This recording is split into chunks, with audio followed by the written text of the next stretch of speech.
Jenna, the original HMF. I'm a beauty educator, and today I'm going to teach you how to do really beautiful mermaid waves. If you're watching this and you want more information, go ahead and visit my website at theoriginalhmf.com with links to all the products I'll be using today.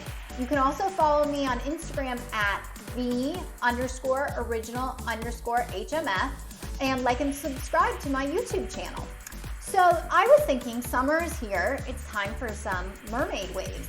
And the thing I really love about this is it looks better as time goes by. So I'm doing my hair today and I can now go 2 and 3, 4 days without doing it again because it kind of just loosens and gets a little more wavy and beachy as time goes by. So if you're gonna do your hair during the summer and you're gonna heat style it, this is a really great way to do it because it'll last a really long time and it works great for the summer weather. It's mermaid hair. Who doesn't want mermaid hair for the summer?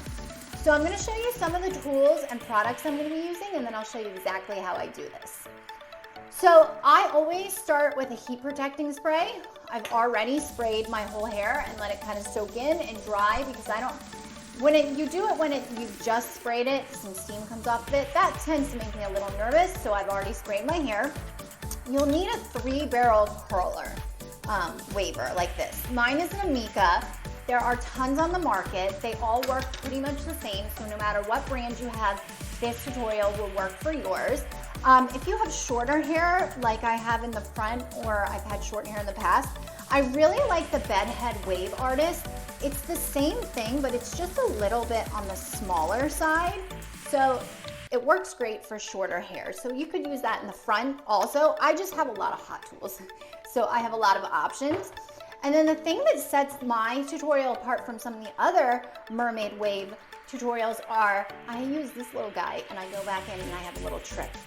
So something that's really important to remember when you first start with your 3-barrel curler is that to keep it from looking very uniform and kind of that roaring 20s look, unless that's what you're going for, when you go down your hair, you're gonna wanna go this way and then flip it for the next section and go the other way, and then back and forth for each section of hair. So I'll be showing you how I do that.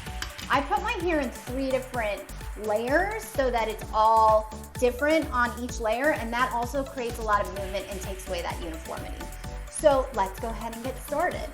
So I will section the first part of my hair. I have some beaded row extensions in my hair currently, so that'll be my second section.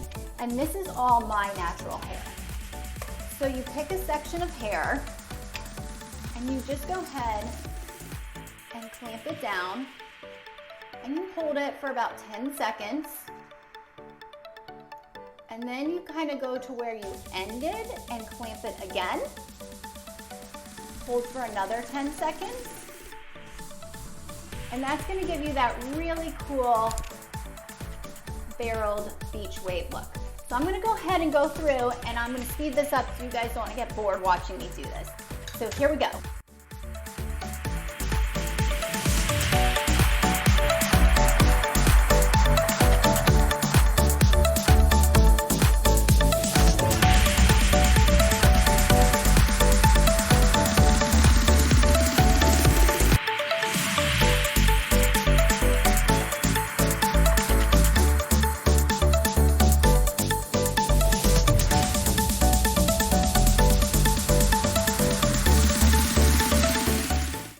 Now when it comes to this top section of my hair, I want to make sure that I'm not all the way at the root, so I leave an inch or 2 of space before I go in and start adding the waves in. And the other thing that I want to point out to you here is that, as you can see when the curler is this direction, the hair kind of flips out on the end.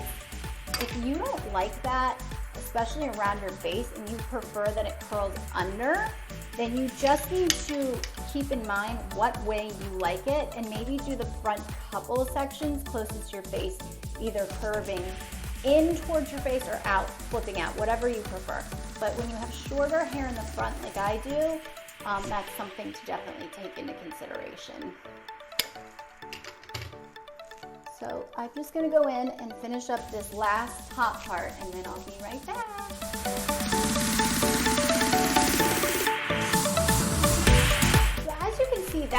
by not going all the way to the root, it still created a lot of really nice lift and volume. There's a lot of really nice positives to this particular hairstyle. One is that I let my hair just dry naturally, so however it looks, and then I go back in and do this after the fact. So that's cutting down on the heat damage to my hair. The second is that it lasts days and days and days, and it looks better as it goes, so that's really great too because you're cutting down on heat damage that way. And the third really great thing is, like, you don't have to be such a perfectionist with this. Like, the messier the better. As you can see, by creating the 3 levels of going in with the waver and flipping it back and forth, I created a ton of volume. It looks like I have a lot of hair, which is wonderful. So here's what I do differently that kind of sets my tutorial apart from others. I have this kind of skinny, inexpensive curling wand, and I like to go in and add like a little more texture. And this is also great if, like, you forget to get a strip and it's a section of hair. So, like, I found a section of hair I didn't curl, so I'm gonna go in and I'm gonna add a little curl there. I like to do some right around the front and the side, where I just do like really small sections of hair and kind of get them super tight. And it just kind of breaks it up and adds to it. I also kind of like it around my face. So, like, this kind of piece of hair here gets a little wacky. So I like to go in and put a little curl on that spot as well. So then you can see here, like, this guy down here, he's a little bit on the chunkier side. So we'll break him up a little bit by putting a curl in. So just like wherever you feel like you want to make it a little bit different, if you feel like there's a section of hair, and then just curl it, you know, take turns, curl forward, and then curl back. And it just adds a little extra texture. And I just think it makes it look a lot nicer than like that basic, like everybody's got the same wave going. So wherever you want, this is like whatever suits you part. And if you don't have time, that's fine too. And as the days go by, if you start to have certain pieces of hair that fall out or whatever, you can go in and do this. This is the other thing I love about a wand, is that you can kind of go in and get all these flyaways. So that's pretty cool too. So we're gonna just go ahead and add in a couple more curls.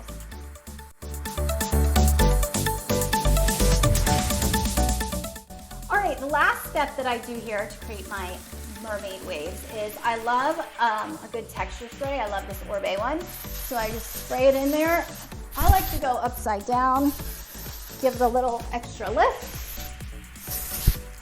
And then if you're going out right away, you can just like finger comb through, break things up a little bit. You could go in with a wide tooth comb and break it up a little bit. Sometimes I do it at night and then just sleep on it. And by the time I wake up, it's much more relaxed. So that's about it for my mermaid hair tutorial. I hope you guys really enjoyed this tutorial today and you're ready for summer with your mermaid hair. If you have any questions, please feel free to reach out to me either via DM or email. Again, you can find me at theoriginalhmf.com, on Instagram at the_original_HMF, or like and subscribe to my YouTube channel. Hope you guys have a great day and enjoy your mermaid hair.